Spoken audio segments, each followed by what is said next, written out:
I've actually shown people this drawer when they come to my house. I'm like, look at this one drawer.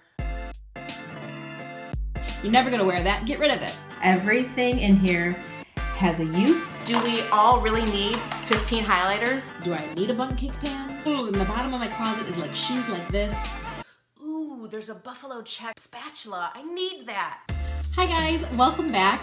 Today I wanted to talk about the concept of decluttering. I've been trying to make a really conscious effort to declutter my life in a ton of different ways. And so in the process of doing that, I have consumed a lot of information, and I kind of want to share with you what I've learned. And so this is sort of like a lazy man's or a lazy woman's guide to decluttering your life in simple ways. And I'll be completely honest with you that while I would love for my whole entire house to look like what I speak of and what I'm telling you, the reality is that it just hasn't happened yet. And maybe this is like a pep talk for myself, but there are a few really simple changes that I've made to everyday things that I touch in my house every day. And I'll just tell you up front, later in the video, I'm going to show you my makeup drawer, skincare drawer, and then I've also taken this into my kitchen utensil like gadget area. So later in the video, I'm going to take you through those three areas that I really decluttered and scaled back and kind of how I did it. So I'm going to show you how a lazy person has decluttered part of their life and it has affected and streamlined their routine every single day. So the first thing that I want to talk about is there's a lot of different minimalist concepts out there, and sort of understanding all of these different concepts have helped me get into the mindset when I'm decluttering. So the first one has to do with the Marie Kondo book, The Life-Changing Magic of Tidying Up. And I have to tell you that I own this book and I have not read this book. I have flipped through it, but I've watched a lot of YouTube videos about this book, but I don't want to read the whole book. I just want to apply some of the concepts that I've heard about. There's a ton of different videos on this book, but my favorite one is from my favorite YouTube drag queen, Kimberly. So I will link that one below. It's a long video, but it's a lot shorter than just reading the book. So put the video on while you're making dinner, folding laundry, taking a bath. So she does a great review of the book, but then she also talks about how she applied it to her actual life. And she really took a whole entire year, I think it was, to go through her apartment and declutter everything. And she talks about how at the end of the process, she had counted 100-something trash bags that she had gotten rid of. And that was just in an apartment. So I can't imagine if I applied that to my 5-person household, what that would equate to. But parts of the KonMari Method that really spoke to me, and I think that's what it's called, is the KonMari Method, and you can hashtag it on Instagram and look up inspiring photos for ways to organize and whatnot. So she talks about that when you're organizing a certain area, you should really bring every single thing out, because when you're organizing your closet, sometimes you're you just go through it and you're kind of that'll do. Oh, that's okay. I'll keep that. Yeah, okay. But if you actually physically pull it out, you physically look at the item and hold it in your hands and say do I use this item? Do I love this item? And I think the main question that she literally asks is, does this item bring me joy? And that might sound really silly, and one person's joy might be different to the next person's joy.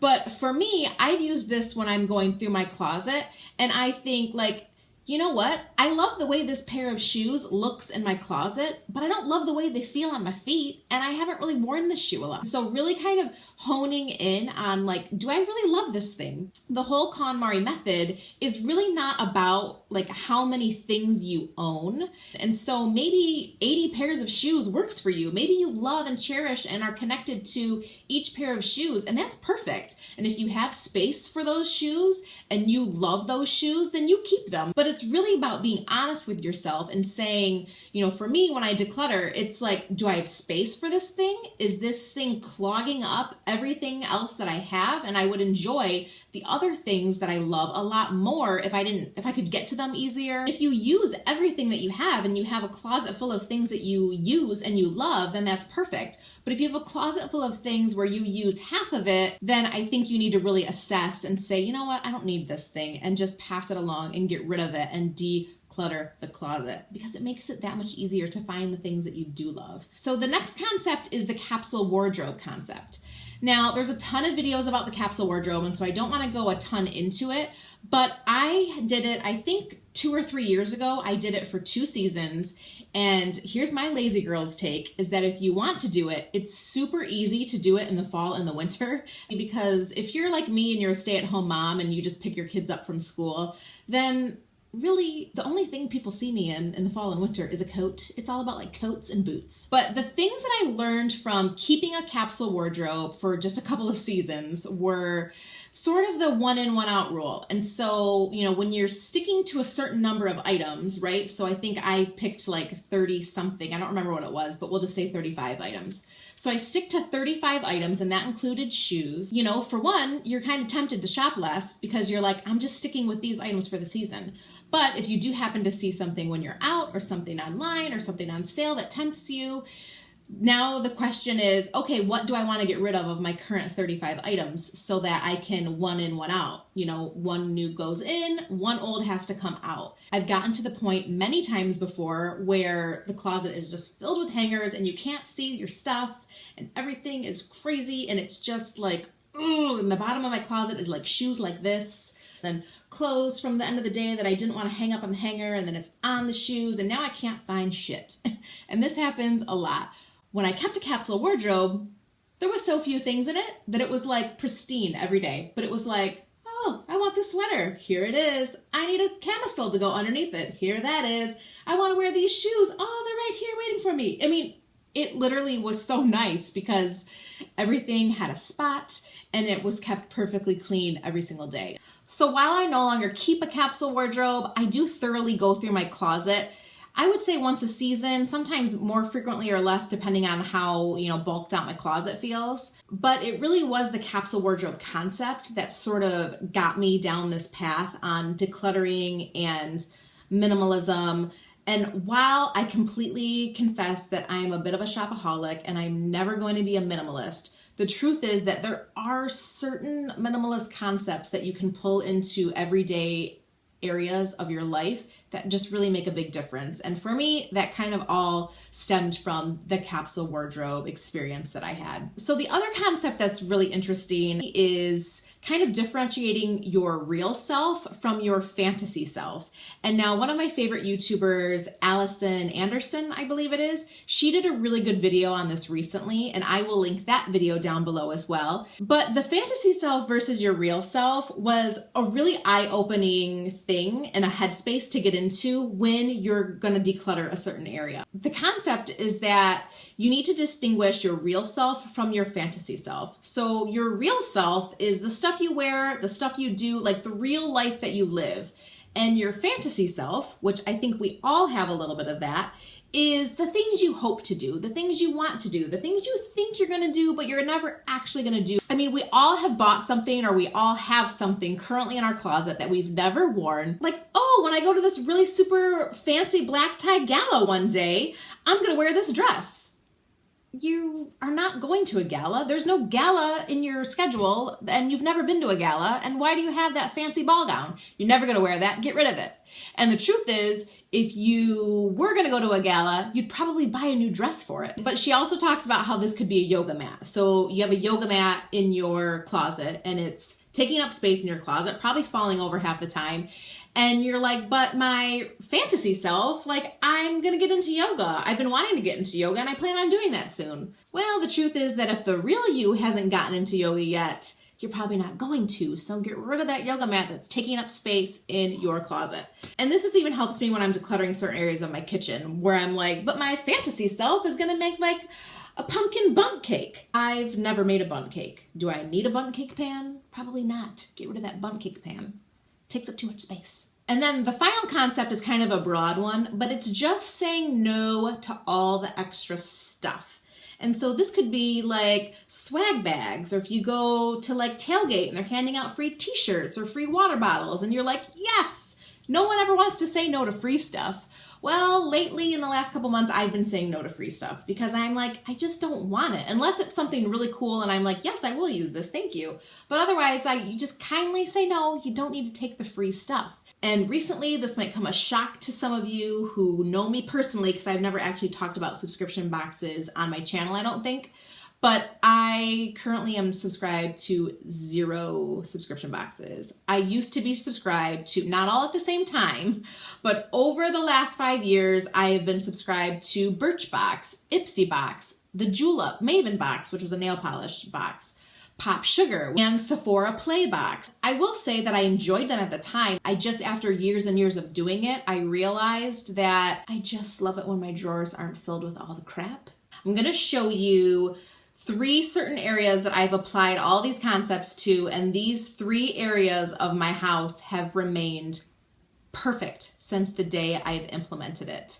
And maybe you have no interest in these exact 3 areas for your life, but maybe for you, maybe this is like your office and you need your desk to function very nicely and everything needs a place in order for you to find everything and for you to function better at your office or your home office. Maybe this is your car. Maybe your car is messy and maybe you have like coupons skewed about, or you have kids and you have snacks and diapers and pacifiers and you want everything in one area. Like, take whatever it is that you deal with every day that's frustrating for you and just organize that. Okay, so in order to show you these areas, we need to go on a little field trip to my kitchen and my bathroom. So let's go. This is my kitchen and my favorite drawer that I long for everything in my house to feel like this drawer. I use this drawer all the time, and so it's really annoying when you can't find the tablespoon and you have to like go through everything. Now everything has a home and it seriously brings me joy. This didn't take a lot of effort. Like, I basically went into Bed Bath & Beyond, literally sat on the floor. Okay, this is the space I have to work with. And you know, I just sort of figured out what worked. When I got home, I just kind of played Tetris and figured it out of what worked. And so now, like, you know, this is like the best thing because it has like all of the, you know, tablespoons and all of that. Corn things that we don't use a ton, but when in the summer we do. And so now that has a home. And I'm tempted a lot of the time to buy like fun, colorful spatulas like this. Like, I will be tempted in the store and like Home Goods to be like, ooh, there's a buffalo check spatula. I need that. Well, if I want it, I just have to get rid of one of these. So I'll tell you that the first step to getting the drawer organized was, you know, buying all the compartments and kind of making sure that they all fit in the drawer. The second part was really going through and scaling back everything, because we had like 5 spatulas. I kind of looked at like, I use this, and he picked what he used. And we were left with a ton in the middle that I was like, do we really have this much crap that neither one of us uses? And this is really kind of stupid to admit, but we had this one plastic cheap spoon that had like the Albertsons logo on it, which used to be our grocery store in California. And I was holding on to this stupid spoon as I was like, but we got the spoon after we did the bridge to bridge race like 15 years ago. And so this spoon has sentimental value. And I was like, we just need to get rid of this spoon. We don't need a sentimental spoon in the drawer. It hurt for a second when I threw it away, but the reality is that I haven't thought about it since, and I love the way that this drawer feels. I love every time I open it, I know where everything is. It makes cooking so much more efficient for me. And so, yeah, I'm willing to have parted with that spoon and all that other crap for the joy I feel every time I open this drawer. I've actually shown people this drawer when they come to my house. I'm like, look at this one drawer. It's changed my life. So I applied this same concept upstairs in my bathroom, and that's where we're headed next. Okay, we're going on a field trip. Did you know that decluttering could be so fun? It's not fun. The reality is that it's not fun, but once you do it, it's amazing. And let me show you my favorite drawer. This is my drawer that I love. Everything in here has a use, has a home. I think I bought these online at the Container Store, which again involved just a little bit of measuring. So this whole compartment right here, this front compartment, is basically all of my morning and nighttime routine stuff. I can sort of reorganize it around a little bit, But the deal is that I cannot buy any more than is going to fit in this for my nighttime or morning routine, because this is where it all fits. These are all different masks. I am tempted all the time to buy more face masks, but the reality is I don't have room for all of them right now. So once, you know, like this guy's almost done, I can either replenish this or get a different mask. This over here is a sort of like just kind of backstock of stuff. This little guy is awesome because it can slide. And I keep like lip balms and hair bands, bobby pins, and that type of stuff up here. And then over here on this long side, toothpaste, hairbrush, hair clip. I've got some little perfumes, like roller balls for traveling and stuff, and just a few other skincare bits and bobs. This is under my sink. I feel like it's pretty clean, but I could take it even further. Now, I used to have just a huge makeup bag that I kept all my makeup in, and every day it was like an archaeological dig trying to find like the eyeliner. I found a system that works, and the hidden thing about the system is that much like the capsule concept, it's one in, one out. I don't have room for more than this, so I don't buy much more makeup than what fits in this thing. I think I got this from Target. Of course you can get this like anywhere, but this just little plexi caddy. I have really pared down my makeup big time. This would probably make for a really good video of just like a get ready with me using just like the best of the best. But I'll give you a quick tour of what's in here. So the back section of this is just brushes. This section over here is concealers, eyebrow pencil, mascaras, different eye pencils, and that sort of thing. This side over here is really just a few foundations and tinted moisturizers that I love, as well as like face primers and one little highlight stick. This little section is literally just a setting spray and a pencil sharpener. This front section right here is lipsticks, and this little side piece over here is bigger, which is nice, and I can fit, I have like an eye palette, a face palette that I love, a bronzer, a highlighter, a few little eye shadows and stuff, and my eyelash curler. It makes getting ready in the morning so much easier, but really for me the more important thing is that I'm not tempted to buy as much stuff. So do we all really need 15 highlighters?